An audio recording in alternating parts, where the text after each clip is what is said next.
Hey guys, welcome back to my channel. Hope you've been enjoying my videos. I've been trying to upload more regularly lately.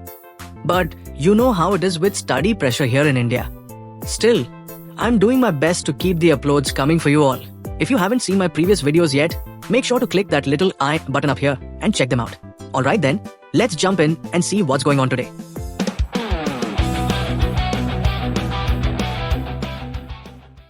Here, I like to start by sketching the portrait first. It's the foundation I build everything on. I used to draw traditionally using the grid method, so I've applied the SAM approach here too. It really helps in achieving realistic or semi-realistic portraits. For more cartoonish styles though, Loomis methods are great for beginners.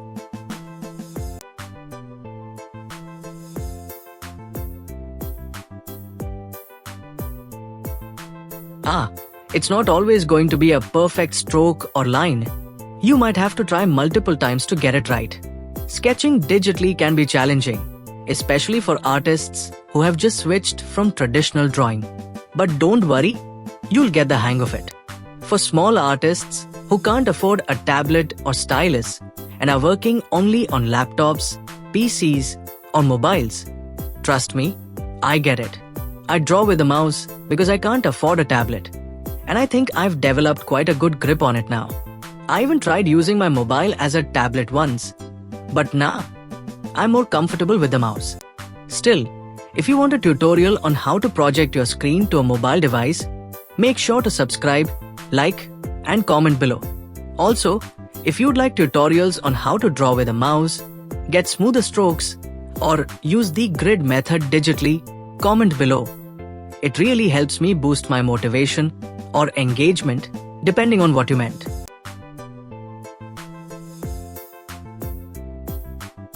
When I'm working on a portrait like this, I usually take my time adjusting the strokes and checking proportions. It's kind of a relaxing process once you get into the rhythm. You start noticing small details, like how the light hits the face or how a single line can change the whole expression. That's honestly the beauty of digital art. You can explore, erase, redo, and still keep improving with every attempt. I really enjoy using Krita for that reason. The interface just feels comfortable once you get used to it. The brush engine is super versatile. You can create soft shading, textured pencil effects, or even realistic paint strokes. And the best part? It's completely free and open source, which is amazing for artists who are just starting out and can't afford paid tools. Krita's stabilizer tool also helps a lot, especially when your hand isn't steady or when you're using a mouse like me. You can control the smoothness of your lines and get that perfect curve without too much struggle. Another thing I love about digital art is how forgiving it is. In traditional drawing, if you mess up a stroke, it's kind of permanent. But here, you can just undo, try again, and learn from it instantly. That's why I always tell beginners, don't be scared of mistakes. Every wrong stroke actually teaches you what not to do next time. Over time, your muscle memory improves, and suddenly, you'll see yourself sketching confidently without even realizing it. Also, a small tip, try experimenting with different brush opacities and layer modes. For example, using multiply for shadows and overlay for lighting can give your portrait more depth without making it look too harsh. And when you're shading, don't use pure black or white. Instead, try cooler or warmer tones depending on your light source. These little things make a huge difference in realism. Now, one thing I've learned from years of practicing art, it's not about how many tools you have, it's about how well you use what you already have. Some of the best artists out there started with nothing fancy. Even a mouse or a basic stylus can take you far if you're patient and curious enough. So don't let the lack of gear discourage you. Skill grows with time, not with expensive gadgets. What matters most is your mindset and how consistent you are with practice. Another thing, don't compare your art to someone else's highlight reel. Everyone's journey is different. You might be seeing someone's polished artwork after 10 years of practice, while you're still on year 1. That doesn't mean you're behind. It just means you're learning. The more you draw, the more your style starts forming naturally. And that's something no tutorial or software can teach.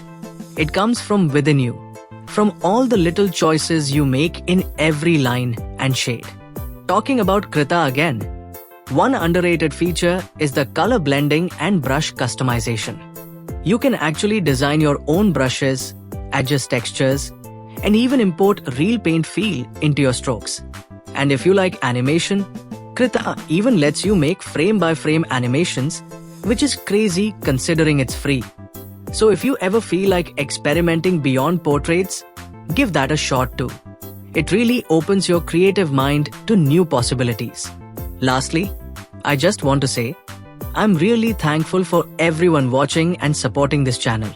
It's honestly your comments and feedback that keep me motivated to make more videos and tutorials. If you've been following along or even just joined recently, I'd love to know what kind of art content you'd like next. Maybe more Krita tips, mouse drawing tutorials, or some basic anatomy breakdowns. So yeah, drop a comment below, hit that like button if you found this helpful, and don't forget to subscribe. Every bit of engagement helps the channel grow and keeps me inspired to share more of this creative journey with you all. Now I've just roughly placed all the base colors for the portrait. At this stage, I don't focus too much on details. It's more about building the foundation of the painting. I like using colors that have similar saturation because it helps the overall tone stay balanced and unified. When you mix colors with different saturations too early, it can make the piece look patchy or muddy. So keeping things close in tone gives me a clear direction before I dive into rendering. Once I have a rough idea of how the portrait should look, I slowly start adding more colors and subtle details. It's kind of like sculpting. You already have the structure, and now you're carving out the expression, light, and depth. At this stage, the artwork might look a little funny, sometimes like a cartoon or even something out of the Joker from Batman. But that's totally fine. That messy middle stage is where most of the magic happens if you just keep refining. Rendering is the real key here. That's where your portrait starts to come alive. I usually use wet brushes or soft round brushes to mix two colors smoothly. Lowering the opacity helps blend the tones more naturally. Instead of overblending, I use short strokes where I want harder edges and longer strokes for softer transitions. It gives that realistic flow of skin tones and lighting that feels hand-painted. Another small but important tip: keep using the color selector tool while blending. Each time two colors mix, you get a slightly new shade. Picking and reusing that mid-tone helps maintain harmony. It's like creating your own color palette while you paint. Repeat that process as many times as needed. It's a slow rhythm of blend, pick, and blend again. Over time, this habit really trains your eye to understand subtle color shifts. Another thing, don't compare your art to someone else's highlight reel. Everyone's journey is different. You might be seeing someone's polished artwork after 10 years of practice, while you're still on year 1. That doesn't mean you're behind. It just means you're learning. The more you draw, the more your style starts forming naturally. And that's something no tutorial or software can teach. It comes from within you, from all the little choices you make in every line and shade. Talking about Krita again, one underrated feature is the color blending and brush customization. You can actually design your own brushes, adjust textures, and even import real paint feel into your strokes. And if you like animation, Krita even lets you make frame-by-frame animations, which is crazy considering it's free. So if you ever feel like experimenting beyond portraits, give that a shot too. It really opens your creative mind to new possibilities. Lastly, I just want to say, I'm really thankful for everyone watching and supporting this channel. It's honestly your comments and feedback that keep me motivated to make more videos and tutorials. If you've been following along or even just joined recently, I'd love to know what kind of art content you'd like next. Maybe more Krita tips, mouse drawing tutorials, or some basic anatomy breakdowns. So yeah, drop a comment below, Hit that like button if you found this helpful. And don't forget to subscribe. Every bit of engagement helps the channel grow and keeps me inspired to share more of this creative journey with you all. My art is definitely not perfect, but I can feel it getting better day by day.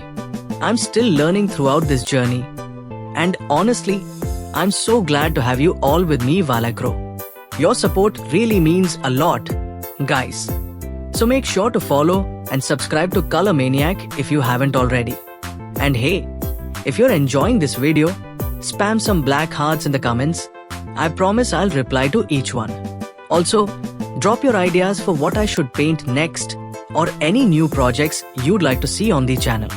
Till then, sit back, relax, and enjoy watching the process.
Also, don't be afraid to exaggerate highlights or shadows.